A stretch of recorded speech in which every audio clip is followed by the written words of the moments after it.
All right. Good stuff. Josh, if engineering were a massive bruise, you would be the subcutaneous bleeding. Welcome to Engineer vs. Designer, The podcast. for product designers, engineers, CAD geeks, data freaks, and anyone who likes to rub ice-cold metadata all over their skin. Oh, yeah. My name is Josh, mechanical engineer of SolidSmack.com. And my name is Adam, industrial designer of CADJunkie.com. Each week's show is baked fresh into 3 crusty halves. This week we're hitting San Francisco and talking about a whole slew of stuff. I wasn't there. Apparently I was busy polishing my toenails or something. Pretty much. Whatever But that means. I was and have filled Adam in on what was going down so he can pretend to talk intelligently about the whole thing. Or at least read it off of this scripty thing here. Yes. So Josh, where were you again? Where did you go? Yeah, of course, Autodesk HQ on One Market Street, downtown, right next to EMB Plaza and the Piers. Autodesk brought 100 plus press out for a 2-day media event where they showcased their new line of 2013 products and had some interesting customer stories to boot. This episode is not sponsored by Autodesk. No, not at all. In fact, this episode is brought to you by Fortis 3D Production Systems. From your office to the factory floor, Fortis offers efficient digital manufacturing solutions for your business. Rock it at Fortis.com. Awesome. So, let's wrap up what happened last week and give you a little taste of what's coming out of Autodesk. Woohoo! Let's do it. First, Autodesk. They're all about the cloud. If you're using an Autodesk product, particularly a suite of any kind, you are connected, whether you know it or not, to the cloud. Yep, unless you're not. Generally, Autodesk's approach is that the cloud... Offsite resources for storage or computer power, whatever. It's there to complement and supplement your design workflow, okay? So it's giving you more power to punch through simulations, renderings, or to be a central repository to share, access, and collaborate on data.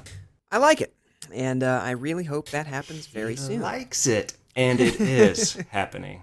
Their 2013 product line stretches across building and entertainment, engineering and factory design industries, all that. And it's all connected to Autodesk 360. Formerly Autodesk Cloud. Yep, making it possible to store, share, and collaborate online. Do you have any examples for us, John? As a matter of fact, I do. I thought you might. You know that iPad app, AutoCAD WS? Uh-huh. The mobile version of AutoCAD. Yep. Yep. Yes, in the past 2 years alone, 7 million people have downloaded that. Okay. So 7 million? 7 million. So, of course, that's a lot of people downloading it. It's a lot of to see AutoCAD. what the deal is, but it's also a lot of people using it professionally. You know what? That's 70 million fingers using 7 million. Yeah. 70 million fingers jabbing that screen. That's right.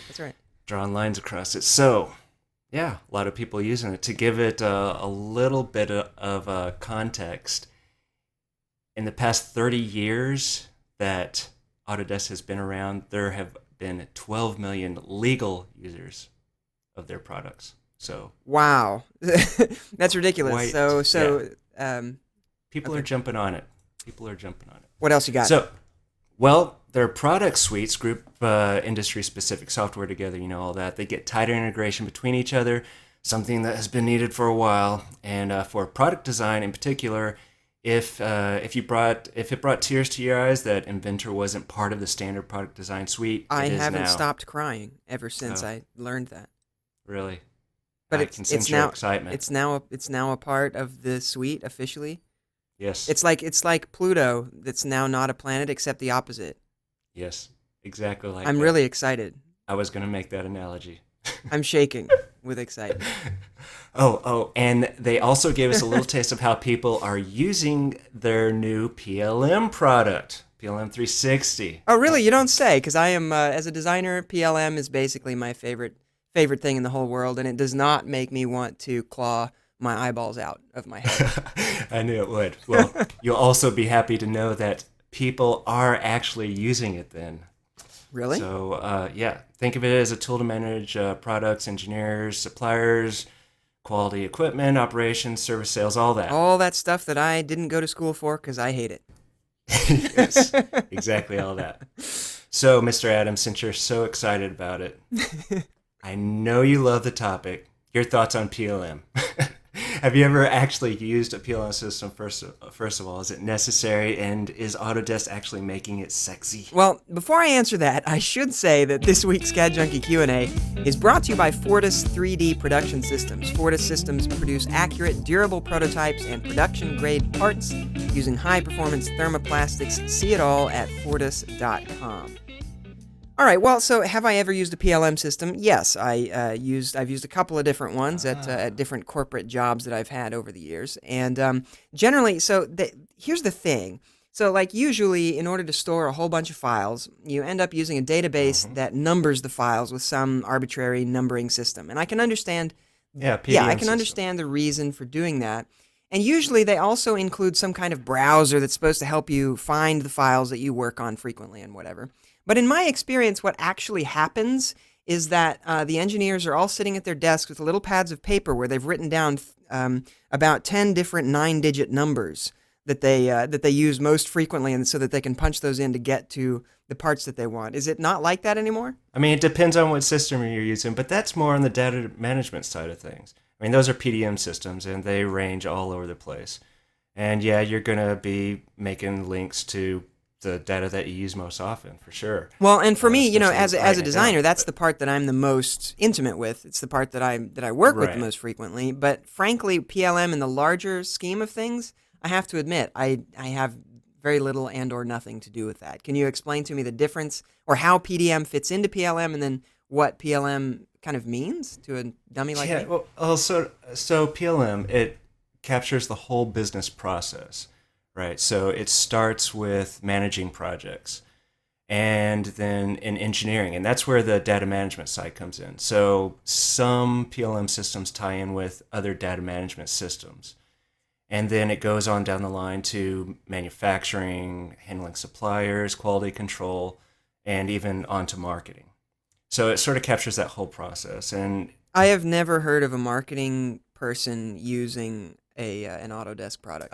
Yep, that's because they have never been in PLM before. So this is Autodesk's first foray into PLM.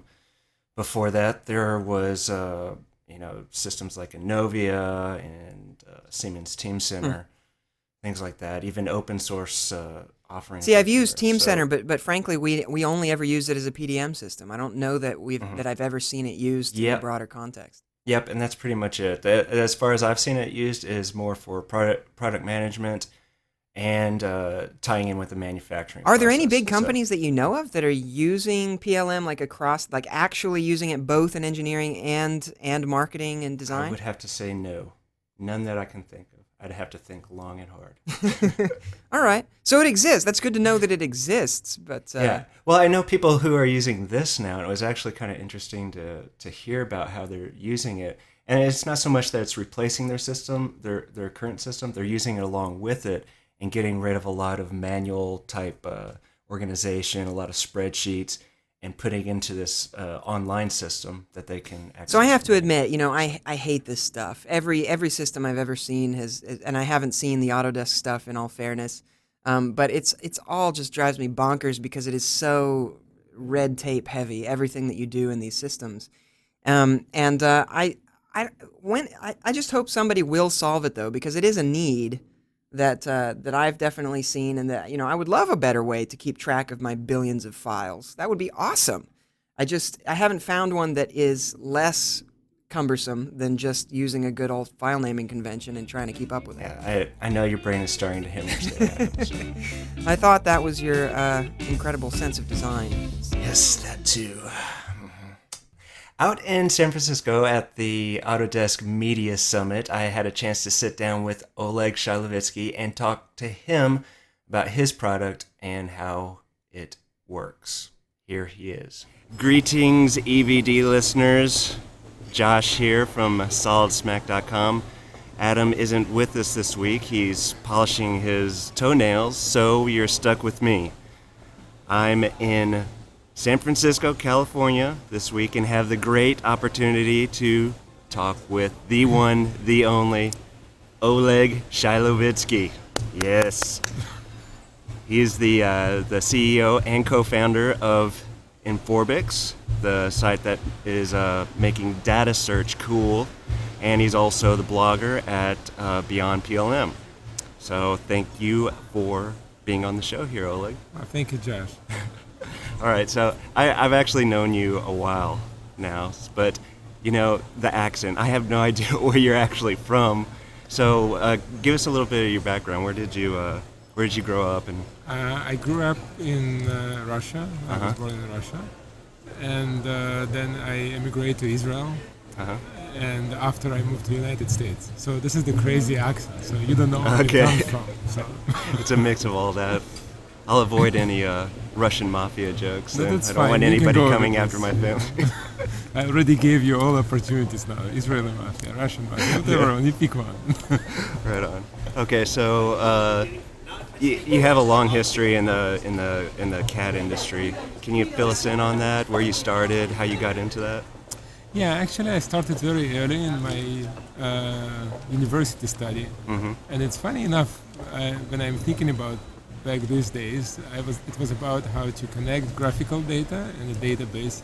So it's funny, 25 years later, I'm saying I'm doing pretty much the same, and the same problem still unsolved. But yeah, I started with the university and about CAD and engineering and computing. I've been working in Israel for Autodesk reseller, working in the CAD reselling business, building applications, doing different stuff.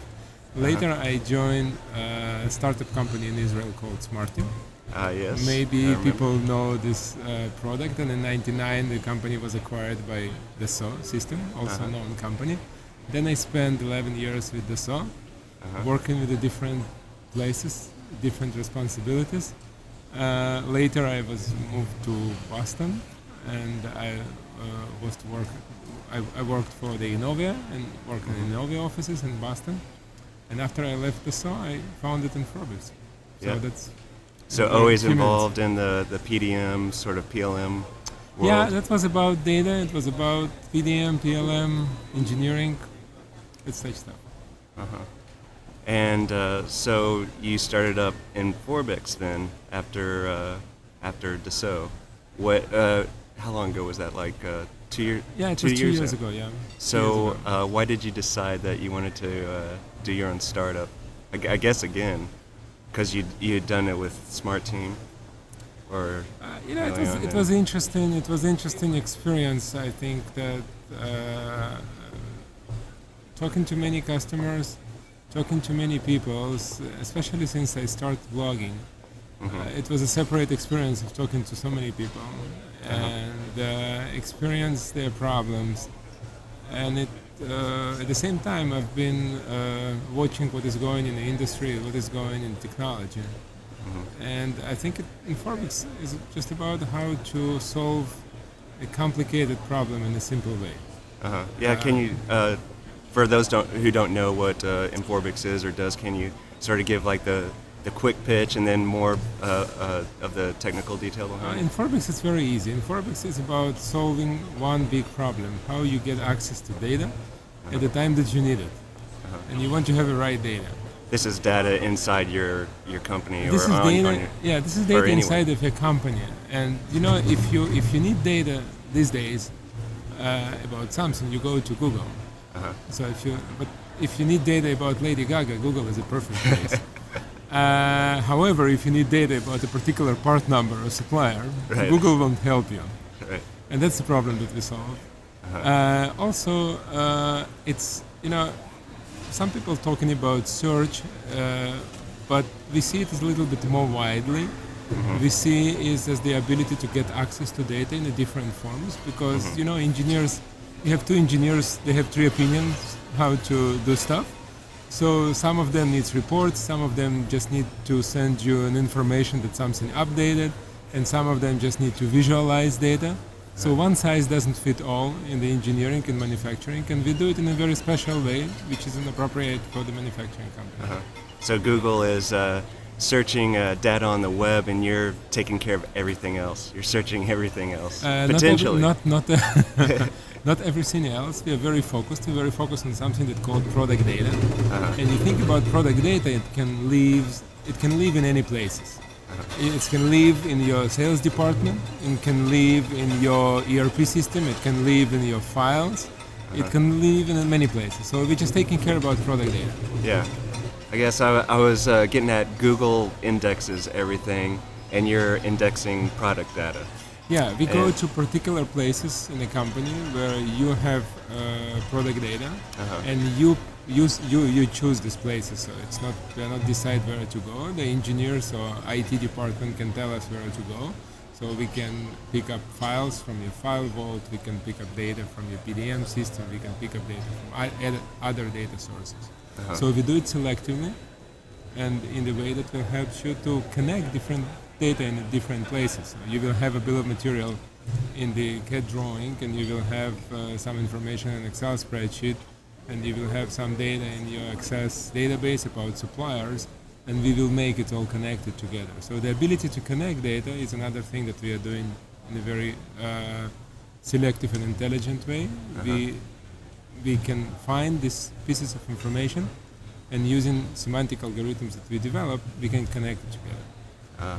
I see. So I've seen how this works in the past, and have had it installed. It's just a little app that you install onto your computer or server. Yes, right? this is one of the differentiation, and one of the key things that we are doing is to allow to people to get access to this technology in a very easy way. So what you need to do, you need to go to our website. You need to register and download something that we call Product Data Crawler. You can install this Product Data Crawler in any place in your organization, on your laptop. You can install it on the data server, any place. It's very, very small and very easy to install in 7 steps. And after you point on the places where you have data, and after some time you will be up and running. You know, we had companies that started to use it in 1 hour. So really? It's very fast. And how are they using it? What are they able to do with it? Or Few interesting things. One of them is to be able to reuse parts and sub-assemblies, to reuse information, because people not necessarily remember what they've been using last year. If they need to reuse part of projects, they need to reuse part of the assemblies. One interesting case. Another one is the ability to share data, because when we create a report, and this is sort of live report. So we can create, for example, a report for all drawings updated for the last week. And you can share these drawings from engineering department to manufacturing department. So people can get to this report all the time, and they can have an updated view about the data. So we don't need to push data from one person to another person. This is one of the philosophical changes that we are making for people. We're saying you don't need to push data, you need to pull data at the time that you need, and we make this data available. So what's the future of data search? What will we be able to do when in CAD and product design? I think I think people really don't want to search. Right. I think people want to find. Yeah. So I think this is a change. The question of context and how to get data in the right context. It will be the most important thing, because I don't want to search. I want to go to the place that I need it and find what I need. Yeah. So as a person, I have a different responsibility in a company. If I'm designer, if I'm engineer, manufacturing, whatsoever, project manager.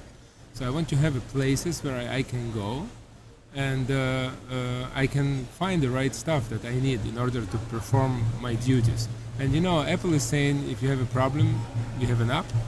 So we are saying if you have a problem with product data, we have an app, and we have multiple applications that can help you to do so. So if you go on our website, you will see all the applications that we have. Some of them doing reports, some of them doing charts, searches, some others applications are coming. Cool. Well, that's it. Having you on the show has been even more fun than putting on an orange jumpsuit and reenacting an escape from Alcatraz. Okay, Thank you for being with us. Thank you, Josh. If you would like to send orange jumpsuits and a shovel to EVDHQ, please address them to Josh. I get the shovel. Engineer versus Designer appreciates your comments. If you listen to the show and wish somebody would pop us in the air with a shovel, Head over to EngineerVsDesigner.com and whack away. And if you want to hang out with Adam as he combs his hair in front of his webcam, be sure to like us, +1 us, tweet us, or whatever else, as social media has been correlated with exhibitionist combing and a tingling sensation on the scalp. This show was edited by Simon Martin. Our theme music is by Ross Hartman. See you next week, and remember, without engineers, we would be packaging products in rainbows and scars. And without designers, engineers would continue to make packaging that is impossible to open. Headbutt. Headbutt.